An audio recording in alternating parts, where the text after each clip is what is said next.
Hello and welcome. Thanks for joining us today.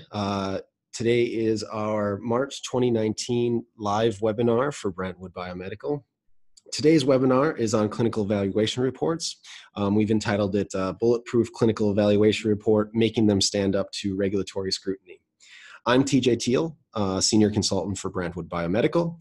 Joining me today is Halem Cullah, who's a consultant also for Brentwood Biomedical. Just some housekeeping items to mention up front. Effectively, we're doing this webinar through Zoom. And with that, there is a bar at the bottom of your screen. If you click on the Q&A and type your question, we will answer those at the end of the webinar. Any questions that we can't get to, we will follow up via email to the respective parties and make sure that we provide you some response to your questions. So please, give us your questions. Let us know what other topics or things that we can talk about or things that you have specific questions around this webinar. And we're happy to answer those at the end of this, the slides. So getting into this, our agenda is as follows. Effectively, we want to walk you through all of the processes and the pitfalls for creating a CER. So we're going to start by describing what is a clinical evaluation report. Who requires those CERs, what geographies and what regulatory authorities. We're going to talk about MedDev 2.7/1 revision 4. This is the guidance that CERs are created against or using. And within that MedDev guidance, there are 4 key aspects that we're going to focus on and provide a little bit more information. Those are clinical trials, equivalence, literature, and post-market. As we know, many of the manufacturers or medical device manufacturers that are joining us today on this webinar are doing clinical studies throughout the world. We want to give you a little bit of information about how foreign data is seen and how it's accepted into clinical evaluation reports amongst all of the regulatory authorities. And the last thing I think is the really value add that we can provide here at Brentwood. Given that we do a lot of CERs and we work with a lot of regulatory authorities, we have a good portion of our webinar talking about the observations that we've had, things that we can provide as far as guidance or a little bit of advice, things that aren't necessarily in the MedDev guidance itself, but things that we're seeing or hearing from the regulatory authorities when it comes to the acceptance of CERs. So let's get started. What is a clinical evaluation report? Well, a clinical evaluation report, or CER for short, is the assessment and analysis of clinical data pertaining to a medical device to verify its clinical safety and performance. Within that, there are 4 key attributes. Direct clinical data, which is really the data that's specifically around your device, and a couple of others. But I'm going to introduce Halem Cullah to kind of talk about the rest of these. Thanks.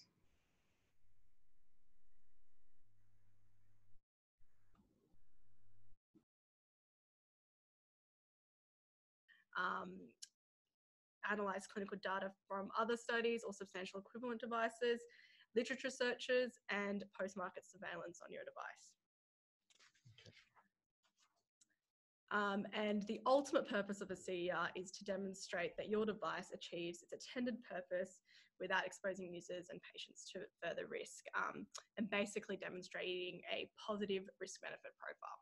And this isn't unusual. I mean, this is the same kind of context that we work with all regulators in, and that for a device to be approved into the market, they're really looking for a positive benefit to a risk ratio, and that's consistent with what's needed in the CER. So who requires CERs? Currently, there are 3 major jurisdictions which are definite in saying, yeah, we want a CER, and that's Europe, Australia, and China. And I think it should be noted, and is really important to note, that all devices require clinical evidence regardless of classification. And one thing I'll point out is that although these are just some of the jurisdictions that distinctly ask for a CER, we're finding that as more and more regulatory bodies and jurisdictions become more aligned and more harmonized, they're using Europe and Australia as a basis for the requirements of regulatory approval or registration. So we fully believe that in the near future, there will be more requests for CERs to be completed to register product in other geographies. So what is MedDev 2.7/1 Rev 4? Basically, this is the latest guidance for clinical evaluation from the European Commission, introduced in June 2016. It was initially created for the MDD as part of that process, but now will continue to be used in the upcoming medical device regulations, so the new MDR. So one thing to point out with this revision in 2016, the revision 4 really updates the MedDev 2.7/1 to be more aligned with the TGA's expectations. So it was a significant change from Rev 3 to Rev 4. And with that, there's two things to consider. One, like I said before, it is more aligned with other regulatory jurisdictions. But two, maybe you're a medical device manufacturer that had CERs before. This is something that will require some additional analysis, some gap analysis as to what was there previously and what it will take to get to this revision 4.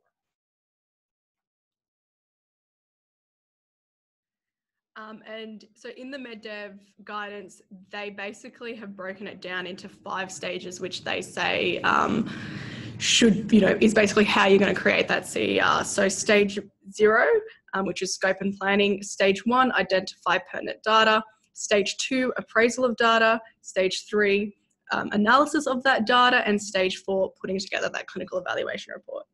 And again, this is how MedDev describes how a CER should be created. But just to add a little bit of context, because for me personally, when I see the identify versus appraisal versus analysis, it's a little nebulous, and there's not a distinct definition there. But what I can tell you is identification really just is the identification of all the information that's out there, and especially those that are within your device type or your device grouping.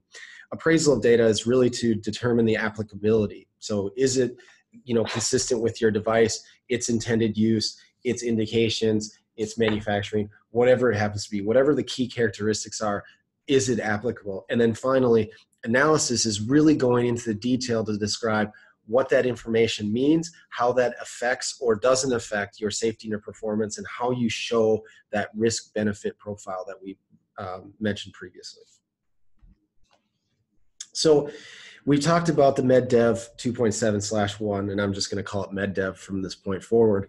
But although the actual MedDev outlines a bunch of things that are required for the content of a CER, there are 4 key pieces that we want to address because it does require a little bit more thought, a little bit more process on your part, and a lot more discussion when it comes to the content within the CER. Those are the clinical trials, the equivalence, the literature review, and the post-market analysis.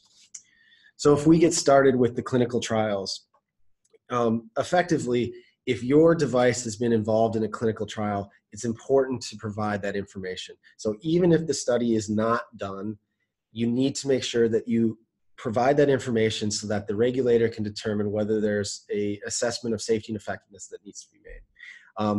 If there isn't a clinical trial, again, this happens, and this is the whole reason for a CER. You're just going to put more emphasis on other indirect clinical data. And when we say indirect clinical data, this is the data that's being generated on your equivalent devices. So it could be a competitor's device, could be your own device, but it's equivalent devices, and we'll talk about that equivalency here in a second. The last thing I'll point out is that Class 3 and AMIDs must have clinical data. And I think it's pretty well known amongst manufacturers. There are a few exceptions, but I think the generality is if you have a Class 3 or an AMID and you're not going to have direct clinical data for your CER, you're going to be fighting an uphill battle. When we start talking about the information that needs to be in this clinical trial section of your CER per the MedDev, we want to make sure that first we have a clinical trial summary. basically just summarizing what the clinical trial was meant to do, what the intention was, and why you did it. Then you want to talk about your clinical endpoints. Again, the clinical endpoints are really around what are you trying to prove? What are the things that you're trying to show in this study? And how are you performing against those endpoints? Key to using this data, not only in the jurisdiction that you're looking to move forward with, but in other jurisdictions, is to describe or discuss the population enrolled. Are these all one homogeneous race, ethnicity, gender? You need to describe that because it's going to be important for the context of a regulator being able to make a decision as to the effectiveness and safety of the device. Next is the data collected. Obviously, you need to have discussion about what data has been collected, whether it's indirect or directly related to the clinical endpoints. I can't emphasize the next one enough because it does come up multiple times in this presentation and is one of the discussion points at the end, but having a discussion about any adverse events or incidences that occur during the clinical trial. Now, I'm not just talking about mentioning them, I'm talking about providing details as to what it was, whether there was clinical follow-up, whether there needed to be revision, explant, whether this was device related in itself. I think those are all key things that need to be discussed as part of the adverse events and incidents. And then the final thing is your results really need to be statistically relevant. A regulator is not going to say, oh, you said it performed well, or it met the requirements. No, you need to have some statistically relevant, whether it's confidence intervals, statistical deviations, p-values, whatever it happens to be. A biostatistician should be looking at this result and providing some granularity as to the statistical relevance of those results. And another key factor is equivalence. So equivalence is a big part of the med dev and a big way that to demonstrate that your device is clinically safe and performs as intended. A device is identified as equivalent must have the same intended purpose as your subject device. And it also needs to be approved in the jurisdiction that you're intending, that you want that clinical evaluation report to be used for. So in this case, Europe, the device should be CE marked. You need to look at all the clinical, technical, and biological characteristics. Everything needs to be identified and discussed. This includes similarities and differences. Particularly with the differences, an in-depth discussion on how these differences do not impact safety and performance between that subject device and your equivalent device needs to be really discussed and justified as to why this doesn't impact your clinical safety or performance. The third factor is literature. So literature searches are used to identify data not held by the manufacturer. And identifies, looks at clinical data relevant to the device under evaluation, your equivalent devices, and also your state of the art. These two sections can be considered as two separate clinical research protocols, but they need to be looked at and discussed. The biggest emphasis on your literature is that it needs to be clear, justified, and reproducible. So you need to ensure that your clinical literature section is absolutely clear so that a regulator can reproduce your search, and that often does happen. Yeah, again, it is something that we are seeing more and more, that as a literature search is being provided to a regulator in a CER, they're going and using the exact same search terms, the exact same databases, and they are determining whether or not you are including everything or that you've artificially or purposefully forgotten some of the key literature aspects that should be included in your CER. And this provides a basic flow diagram of the kind of search and the key things that you need to discuss and point out. So databases search, PubMed, Google Scholar, Embase, these databases need to be looked at. Your search terms, so identifying the type of device, your equivalent devices, the clinical indication, identifying your search filters and your date of search, having clear inclusion criteria, so, application, study size, protocol, if the device is about your intended purpose, etc., and exclusion criteria as well. And the fifth factor to look into, of course, is critical appraisal, which is evaluating each included paper for their value, I guess. So looking at the data, is it objective? Is there any bias? Have they looked at the appropriate patients? Is this paper, does this paper say what it needs to say, and does it add to your clinical evidence? The critical appraisal can be done using tools, and I would strongly recommend to have a look and see what you can use out there.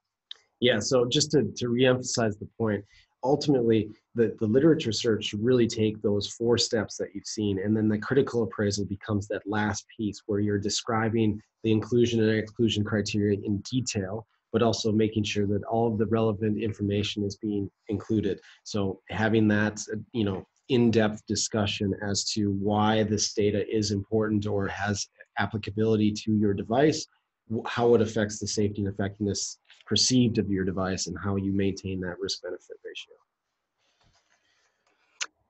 The last factor we're going to talk about today is post-market data. Post-market data can be considered as a combination of a number of factors, including in-house data, so your in-house complaint data, clinical trial data, so adverse events from all clinical trials, published literature, adverse event databases such as MAUDE and DANE, and registries. Registries are particularly important, particularly with like orthopedic devices, where there are numerous registries, and the expectation is that you will look at all the registries and include that as part of your CER. And I think the important thing to take into this is that you need to look at all of these pieces, present that data, and analyze that data in the CER. In addition to those, considering regulatory actions on your device, so if there was any recalls, any notifications, incidents of your device, or any adverse events needs to be discussed in detail. So you cannot just say there are 10 adverse events. You need to say what those 10 adverse events are, and they all should be discussed. Are they device related? Are they not? Do they, is there a trend, or is there a rate that's appearing? You need to discuss everything. And you should also ensure that your PMS information is incorporated into your risk documentation. So just a couple of things to add to this slide. I'll focus on number 2 first. I talked briefly about this, and we're going to actually go into more detail here in the observation section, but it really is important that you discuss everything about incidences that are in your device, and the best way to do that is in a tabular format. By doing that, you can discuss it in detail and provide that discussion point as to whether they are device related or not, what the follow-ups were, whether or not there were revisions or other things that needed to occur because of that. And it does lead to a rate discussion and understanding whether or not this is an ongoing thing, that the rate needs to be a serious consideration by the regulator when it comes to the safety and effectiveness of the device. The other thing I'll point out is, in the PMS information that's incorporated into your risk document, you may already have those as known risks. So I would assume that a good portion of the medical device manufacturers out there are going to have the risks that they encountered during their post-market surveillance in their risk documents. But the key here is to assess whether those risk documents are accurate. So is your severity right? I mean, if you suggested that there was no possibility of a severe event, then and you got a severe event, then you need to have that be reconsidered. Occurrence, if you're seeing it a lot more time, if you said it's very rare or rare, and you're seeing it on a much more regular basis per your risk analysis SOP, then you need to make that adjustment. And the same goes with the detection. If you believe that this was going to be easily detectable, but all of a sudden you're investigating these post-market surveillance incidences or adverse events, and you're determining, well, we didn't really see it the way we thought we would, you need to make sure you address your risk documents, because it is an easy way for you to open up a kind of Pandora's box in your risk assessment for a regulatory application if you don't have that assessment done. So we've talked about what a CER is. We've talked about who uses them. We talked about what kind of the bases are, or the basis as far as the guidance and what the content should be. But let's talk about whether or not, and this is probably the question everyone wants to ask, is a single CER possible? And I think the answer to that is yes, but there are some considerations that you must make. So the first thing you need to do is, depending on where your marketed jurisdictions are, where you're looking for regulatory approval, you need to consider those jurisdictional specific requirements. So, depending on if you're going to sell into China or to the US or to Europe or to Australia, there are certain differences in the guidances, and you need to be aware of those. But this is a basic list of the considerations that you must have. First of all, in your clinical data, you need to have that population consideration. Many countries want population-specific clinical data. Now, it may not be possible, or it may be possible with some explanation by a clinician. So maybe your device, it doesn't matter what ethnicity, race, gender your device is used in, but you can show that and you have some data to suggest that that's acceptable. There are differences in good clinical practices amongst different places to run studies. So understanding those differences and making sure that they're appropriate for any of the regulatory bodies that you're going to be moving forward with, that's critical. In the equivalent side, having a fully explained technical key comparison table with your clinical, biological, and technical comparisons. We've talked about that before. And has a device been approved in the market with the same intended purpose? Again, to show that equivalence, it's much easier to use something that's in that country or in that geography that's been approved to say, this is an equivalent device. We're bringing this forward. We're going to use all of that data, and that's going to give you a basis for your safety and effectiveness moving forward. In your literature, just making sure that you're using a database that's recognized by the regulator. That's key. In the post-market data, again, looking at databases that are specific to those geographies. So DANE in Europe, MAUDE in Australia, or excuse me, other way around. DANE in Australia, MAUDE in the US. Those are the kind of things that you want to make sure that you're looking at. And then again, are you receiving any registry data that may be specific to a country or geography, or is there any direct post-market data from that geography that you need to make a more of a discussion point around? The last thing is getting your clinical endorsement, making sure that that's by a clinician who's a practicing medical professional in that area. We talked about registry data, and then the discussion around whether it's state of the art. Obviously, manufacturers do clinical studies all over the world, and the hope is that a manufacturer can use that study in multiple jurisdictions for multiple regulatory approvals. So whether or not that data is accepted, that's key to your CER. For the most part, a data that's collected in Europe, Japan, US, China, they'll accept, or excuse me, is not collected in those regions. They'll accept foreign data as long as it's the same or similar standard of care, that the GCP compliance is to the principles that they follow. So whether it's ISO 14155 or a Japanese specific standard. China and US have a little bit more complications to it, and it's in your best interest to have a discussion with the FDA or the CFDA before you automatically assume foreign data will be acceptable. But in the most part, US may ask for some inspection sites of the clinical trial. They may look for specific standards or FDA guidances to be applied to that data. So if you're thinking about doing a clinical study and you want to be able to use it across multiple foreign jurisdictions and for multiple regulatory approvals, have these conversations first before you get engaged in that. Now, it's not to say that if you've done a study that you couldn't potentially adopt that and put it into a future regulatory submission, but prevention's kind of the key here. So we've talked about the context of what a CER is and how we create a good CER.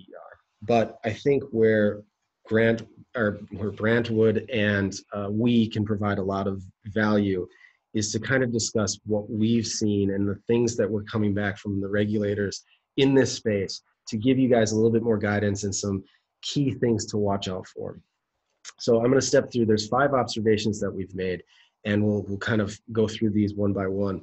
The first one we have here is an inappropriate clinical reviewer. So there's a couple of misconceptions here. One is the writer of a CER doesn't have to be the technical or the clinical reviewer.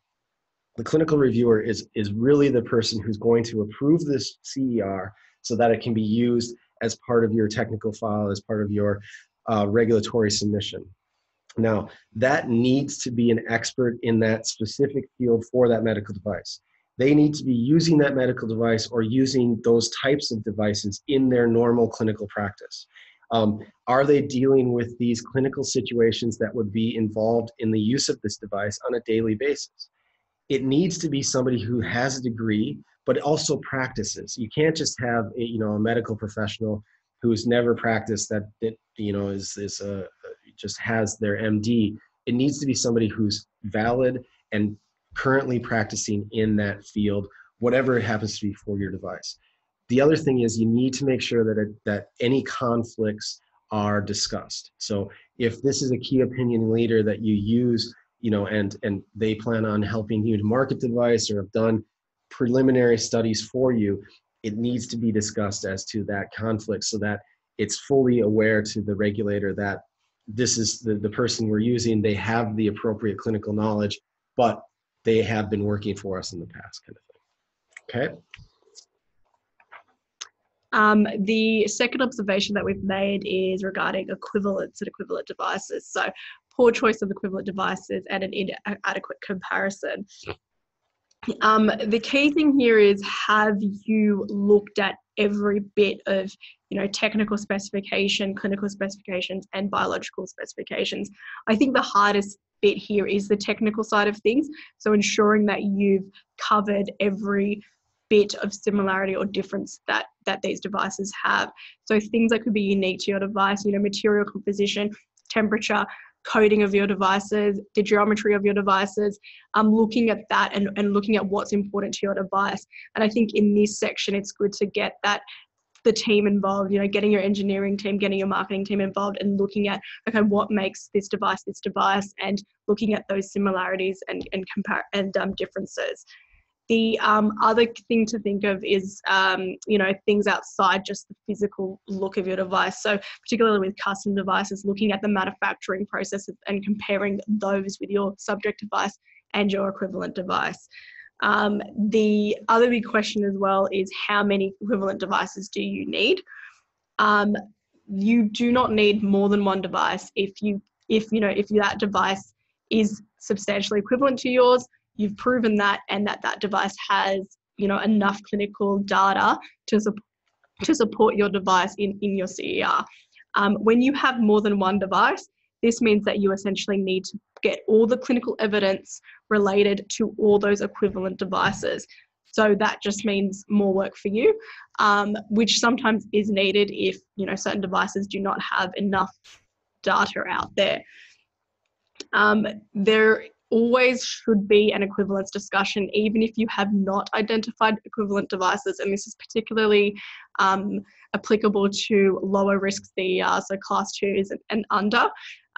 Even if you do not identify equivalent devices, you should still have an equivalence discussion, because you are going to have a literature section and you need to have that link between these devices are the same or they're not, and you could link that back to your state of art and the consensus standards. So even if you do not identify, a particular device that's the same, because, say it's a blood pressure monitor or something really standard, you should still have that discussion, because you are going to have a literature section and you will get that question.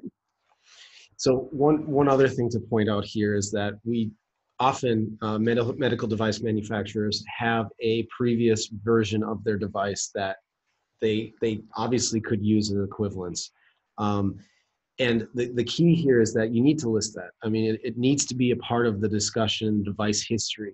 But if the reason that you're making the revision or one of the things that you assess during the equivalence is that the data for that device is not good, or you had a lot of adverse events, or you're worried about the complaint rate not being acceptable to a regulator, then that's where you need to bring in another device and have that discussion with another equivalent device. It's not to say you shouldn't use it, but if it's not going to give any more information to help prove the safety and effectiveness of your device, or the risk-benefit ratio is met with your device and its clinical performance, then yes, I would not include that as part of the equivalence table itself. But it should, like I said, be included in the device history part. And the other thing I'd like to add as well is that when you do have more than one device, you need to discuss the differences and similarities for each of those devices. So you cannot kind of skip a section that, you know, this device is different, but this device is the same. You need to have that discussion for each device. There needs to be substantial equivalence proved for all the equivalent devices, not just the one or two that share those similarities or differences. Yeah, and just to expand on that, I think we do see instances where there's chop and change, where somebody says, well, it's equivalent to this device in this feature or this characteristic, but not equivalent in another one, and then it's equivalent to this device. You need, I mean, it's not inappropriate to use those as both equivalent devices. However, you need to assess any similarities and differences for every device that you put into that equivalence table. Okay, the next one, I alluded to it earlier, but just to re-emphasize this, we have seen a lot of input from regulators basically suggesting that the assessment or trending of AEs or serious adverse events has not been done in significant detail. So remember, adverse events need to be broken down with details. Information such as patient outcome, geographical location, reported rates, incident rates, adverse event rates need to be included. It's not something that you can simply not discuss and hope to, not have any questions about it. Regulators are quite wise to that, and they will ask you the questions. So if you think something is borderline, or you don't want to have too much of a discussion, you still need to have some level of discussion to include that, and always completing that picture as to what the rates are and why that doesn't affect the safety and effectiveness of your device. Because again, a regulator is going to ask those questions, and the last thing you want to do is have to go into the level of detail when they come back with a question that they're going to ask for. Instead, preempt that conversation, provide a discussion and analysis of the rate and how it's trending, and whether or not those adverse events are device related, they've required revision, whatever other pieces can be added to kind of complete the story, so to speak. Having a good post-market surveillance is crucial for this bit. And the more that we get into med dev, the more the emphasis is on having an adequate PMS plan and following up with that. Absolutely. The fourth observation is about literature. So an incomplete assessment of the literature included in your clinical evaluation reports. So there's numerous factors to this. First of all, databases. So having only one database and not justifying why you've only got that one database. It's important to include multiple databases, or at least justify why you've only included the one. Your search criteria. So is your search criteria inclusive and comprehensive? Does it cover your subject device? Does it cover your equivalent devices? Is it covering your devices in general? Is it covering your clinical indication? Being selective does not help. You may miss out on papers that are bad, but you may also miss out on papers that are good, and the regulator will often look into that. Not being clear on why the papers were included or not included, having very clear inclusion and exclusion criteria and justification. So, why didn't you include this paper? Why did you include that other paper? It needs to be clear, because when they reproduce that literature search, they will look through that inclusion and exclusion criteria, and, it needs to align. You need to identify the devices as well that you looked in with your literature, and that will link back to your equivalence. And this also includes the lower risk devices. So if you haven't identified a specific equivalent device, you still need to have that discussion. The other factor as well is appraisal. So you need to have a critical appraisal for each of those included articles. You know, discuss the bias, discuss the conflict of interest. If this is a bad paper, why have you included it? Just including and justifying all the steps you've made will allow the reviewer to see, okay, this is what they've done and this is why they've done it. And I can see that, and I agree with that. When you do not include certain things, that creates holes in the story, and that's when the reviewer often comes back and asks those questions. So why wasn't this done? Why didn't you look at this? It's important to be completely transparent and just include the process of what you've done.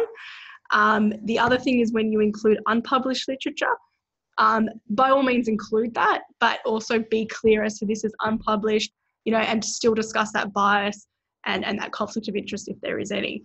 And the last thing is adverse events. So if there's adverse events that pop up in your literature, make sure that ties back to your risk and your post-market. So again, I think in the earlier slides, you saw the kind of the steps and the way to go about a effective and thorough literature search. Again, I can't emphasize it enough. It needs to be clear, understandable, and reproducible, because the regulator is going to do some level of reproduction of your search analysis. So giving them the right terms so that they can look in the right databases and do that in the same manner that you did will give them the same literature. Now, again, you need to be comprehensive. You can't skip a database because you simply don't want to do it or it's more work. Because they have that option to look into that and then maybe identify other papers, literature that needs to be included. And Ham touched on this multiple times, but I'll re-emphasize the point. You really need to make sure that there's a critical analysis of those literature pieces. It's not, you can't simply take the abstract and put it in there and say, okay, this applies to mine and I'm happy with this and this is the information that was presented. You need to assess it, show how it's related to your device, how it affects your safety and effectiveness, either in a positive or negative manner, and why you've included it. That's critical here. And then again, I've mentioned it multiple times, and we keep talking about it, the post-market surveillance, that piece, the adverse event, incident reporting, having another analysis of that and making sure that that's thorough is critical again in the literature search. The last one, and we kind of just talked about it, but again, it's an observation that we have, and it consistently pops up when we deal with regulators and review CERs from medical device manufacturers, and that's just the lack of analysis of evaluation of included data. And again, this isn't just related to the literature search. We just pointed that out and talked about it in detail.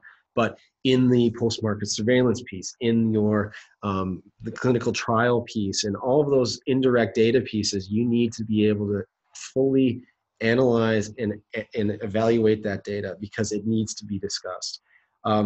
What does this data say about your performance and safety of the device? And have you appropriately incorporated the discussions of every piece of evidence? That's critical in order to create that ultimate and quote-unquote bulletproof CER. So that's the end of the slides that we created. We have gotten a lot of feedback and we've seen a lot of questions come through during the webinar, so we want to leave some time for that. But let me first start going through the questions that we received prior to the meeting. The first question we received was, can the expertise requirements of a CER author be covered by having a team instead of an individual? And I think ultimately creating the CER can be a team effort. In fact, it should be a team effort. Yeah. But there is the requirement for a clinically appropriate person to be the approver of that CER. So if you have a CER, it needs to be approved by a clinician who's practicing in the area that is specific to your device. And that may be different to the clinician who provides the endorsement of the CER.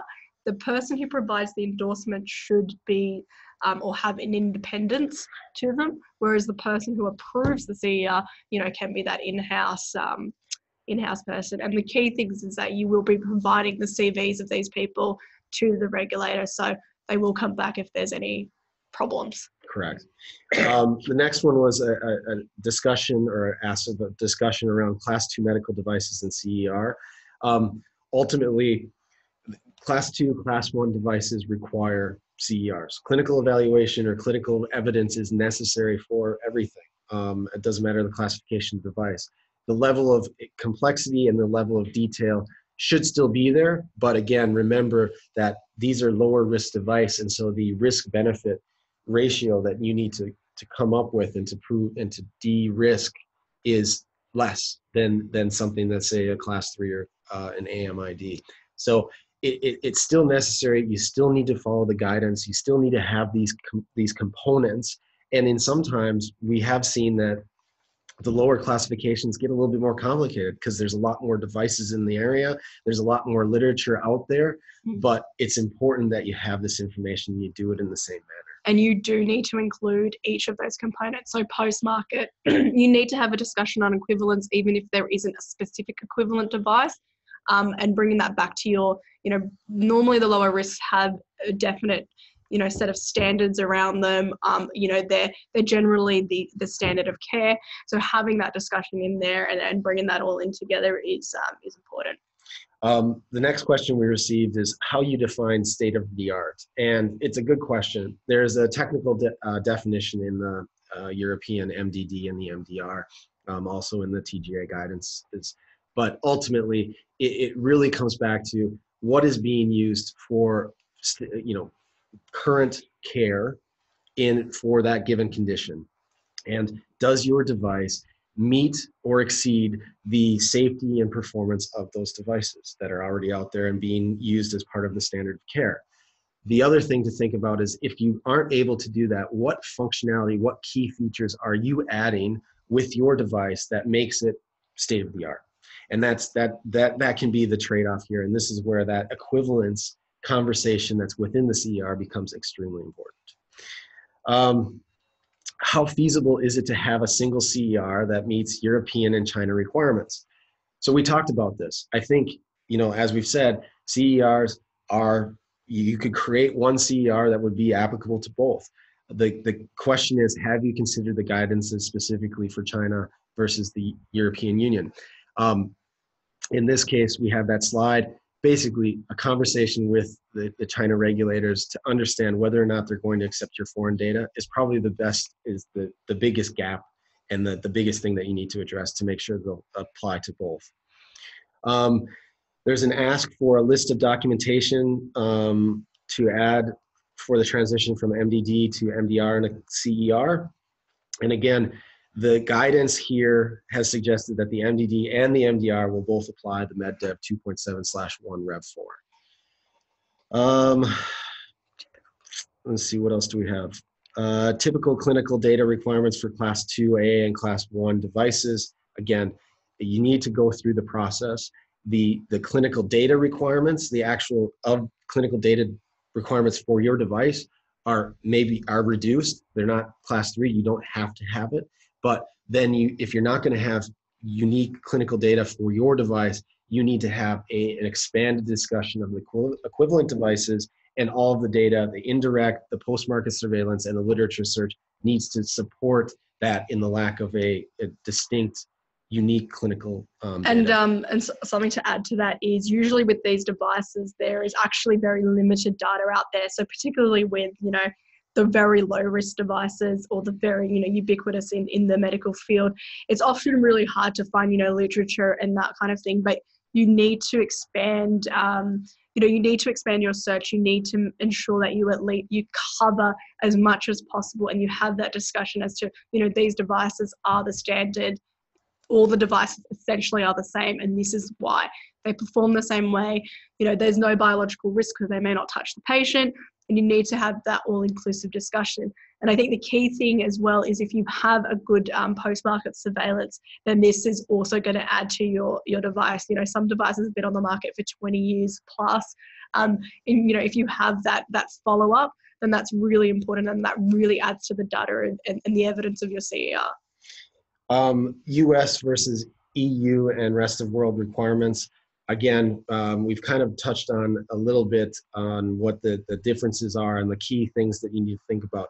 Again, the US does not necessarily use a CER and the same template with MedDev 2.7/1. However, the data that's produced in that document can support it. And again, the conversations with the regulator, with the FDA, prior to or before you submit your application are critical, because if you can get them to align with the use of that foreign data, then it may expedite or make it more efficient for you to have clinical evidence that would support a FDA approval.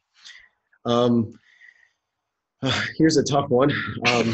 What resources, i.e. or e.g. FTEs per month, are needed to produce compliant CERs? And unfortunately, I don't have a good answer for that.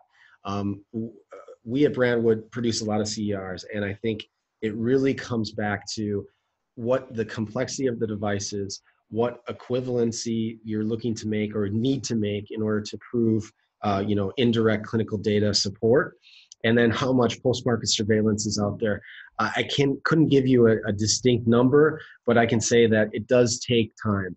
And a clinical writer will need some time to do the literature search. I know some literature searches that we've been involved in, and the analysis of the data and assessing each of those articles can take, Days. Days, weeks even. So that's something to be aware of. This is quite individual to the specific CER and the history of that device and how much data is out there and the kind of device and that kind of thing. So that's a little bit hard to give an exact sort of answer. The next one we have is, we want to know about the team to monitor clinical evaluation. So I'm not positive on where this is going with this question, but ultimately there is a requirement in the guidance for regular review of your CERs. And so the team that's needed for that really is a full team. It can be your cross-functional team. Having engineers that can reassess a equivalence and why things are different and similar. Having somebody in your quality department review, or your regulatory compliance department review post-market surveillance data. Having somebody who can do a literature search and then analyze those new articles that have come up in the most recent period. I think those are all critical to ensuring that you have a CER that can move forward. And again, we can't get past the fact that you need a practicing clinician in the field of your device to sign off on the CER itself. Okay, so those were all the questions we got ahead of time. Now let's focus on the ones that you guys have submitted while we've been talking here.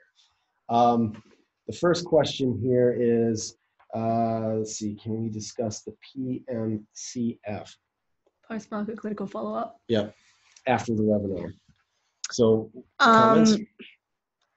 Well, I'm not sure exactly what they're after here, but essentially this is beginning to, similar to your PMS, this is beginning to be a key factor in feeding into your CER. And if you do not have a PMCF, you need to justify as to why you don't have it. It's getting harder and harder to justify not having one. So post-market clinical follow-up is any sort of clinical trials or any other clinical data that's collected after the device approval.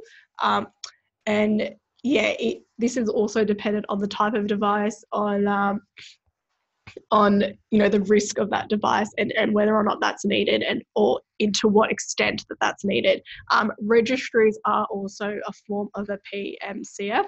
So if some manufacturers have their own registries that monitor their devices. So all of this also feeds into your clinical evidence.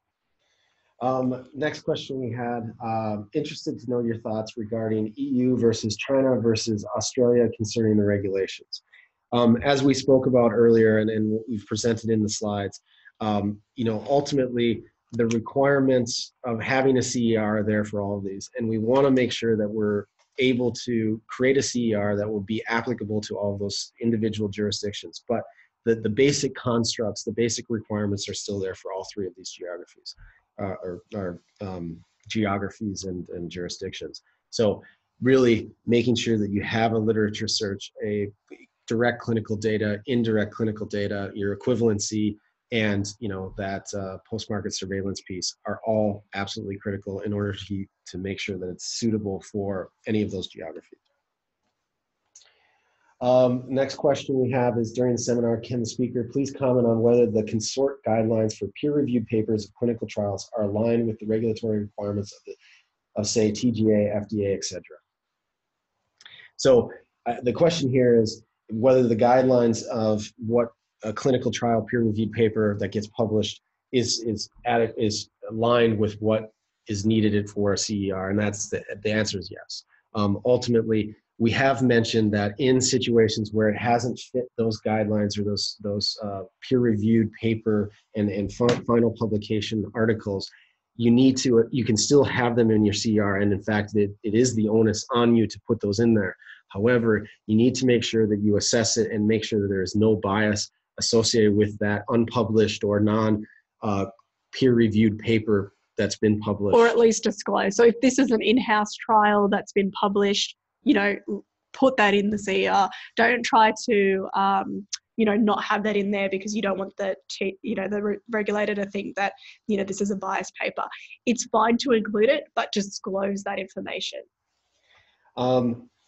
We have another question here. Guidance is guidance. Why have CAs and NBs enforced the MedDev Rev 4 before it was published? I didn't come across that too much because it got published in June 2016. Yeah. Around that time, there wasn't too much enforced. I feel like it happened kind of in the last maybe 24 months where it really got enforced, and people were under the assumption that this would be part of the MDR, so that there would be time. But yeah, what we're coming across is that NBs are enforcing it, straight away, and they are asking those questions. And I think that, I don't know, that's something that we may not be able to answer because they just kind of do what they want to. Yeah, and again, as we pointed out before, some of the expectations of regulators were always kind of ahead of the Rev 4 version. I mean, TGA specifically had some of these things in their guidances and their expectations of CERs when we've worked with them in the past. It's only now that the Rev 4 has been created and implemented in what is it, June 2016, that we're starting to see that that's more aligned with what was already kind of assumed by the TGA. Were expecting most of this stuff before they released their own guidance. So I think, it's just one of those things. Okay. We're creating a Class 2 medical device and believe that suitable predicate has been identified. How will we know if direct clinical evidence is required for device approval? When might it be sufficient to provide equivalence data over direct clinical trial evidence? So again, there's no requirement for Class 2s that they have direct clinical evidence. If you have some, fantastic. That will help support your CER and will fill the story out more appropriately. Whether or not you need direct clinical evidence, it may become a conversation that you need to have with the regulator, but also may be something that you need to, basically support more with indirect clinical evidence. So if you have a suitable equivalent device, a predicate's out there that has a ton of post-market surveillance, has registry data, has many articles published about it, if you as a team and your clinical approver review it and say this is enough to support your risk-benefit ratio conversation and that it does prove the safety and effectiveness of your device, then that's suitable. I would also always include the direct data. So anything that's on your subject device, including the post-market data, including any trials or anything like that, because that always adds to the story. So the more you have to tell that story, the better. So always include your direct data as the first stage, and then look at that equivalent data as that second part to add to that first part. Next question, we're running out of time, so like I said, we'll answer anything that we can't get to today via email. But the next question was, what if your clinical reviewer is a respected expert in the field but is not actively practicing? In Europe, they seem to be allowing non-active practicing clinical experts as long as they continue to go to continuing education conferences.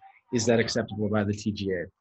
And ultimately, I can't give a definitive answer. I would say you want to try to find somebody who's actively practicing. what the regulator is really looking for is that they have an opinion from somebody with a clinical degree who is working in this space actively, and they have experience, current patient experience. That's going to be key. Now, if that's not possible, or you want to move forward with it, I don't see a problem, but it really does come back to a regulator's preference. And personally, I would want to make sure it was somebody who was actively practicing. Yeah, they usually don't accept. I think the general, and this is not specified anywhere, but ensuring that they've practiced for at least within 2 years, I think is that general consensus. But this is quite important, and I think if you don't have anyone in mind, companies usually have a bunch of clinicians or people that they will deal with, and I think it's really important to kind of get them involved if you don't have anyone in mind. But it's hard to get around. Like, you might be able to justify it, but it's probably a lot more work to try to justify not having someone that's appropriate than trying to find someone that's appropriate. Okay. I think this will be our last question. So again, I apologize to the questions we didn't get to, but we will respond via email. Is, if a medical device manufacturer is required to submit a CER as an attachment for a technical file for approval, how may manufacturers provide most post-market data if these devices haven't been released into the market yet? So it's a fair question, but I think the obvious thing is that that's where your equivalent devices come in. Having that equivalent device that's been on the market that you can show equivalence to, and then that will have post-market registry data, whatever it happens to be, will provide that final piece. There is no expectation that you're going to wait until you have post-market. I mean, you can't get post-market data until you have approval. So it is something. And that's the perfect justification as to why you're looking at equivalent devices. My device is new to market, hence I'm looking at these equivalent devices as a way to provide that clinical evidence required. Okay, so just to be clear and to make sure, because we didn't get to all the questions in time, and we will follow up by email. But if you guys think of any other questions that come up, after you've reviewed this, or if for some reason you want to listen to our voices again for another hour, please feel free to email us at help@brandwoodbiomedical.com, and we'll get to it and provide you a response pretty quickly. Otherwise, I just want a quick bump for all of our other platforms. You guys are attending this webinar through the brandwoodbiomedical.com website. Please continue to use that as a resource. You can tweet Arthur Brandwood, our founder and principal consultant. We also have a LinkedIn profile and a YouTube channel that you can follow, and the links are on this page. This webinar will be saved and put onto our website along with the slides. So we look forward to hearing from you, working with you on your CER questions in the future. And please, if there's anything we can assist with to suit your regulatory needs, whether it's CER or otherwise, please let us know. So thank you for your time, and we appreciate it. Thank you. Other things.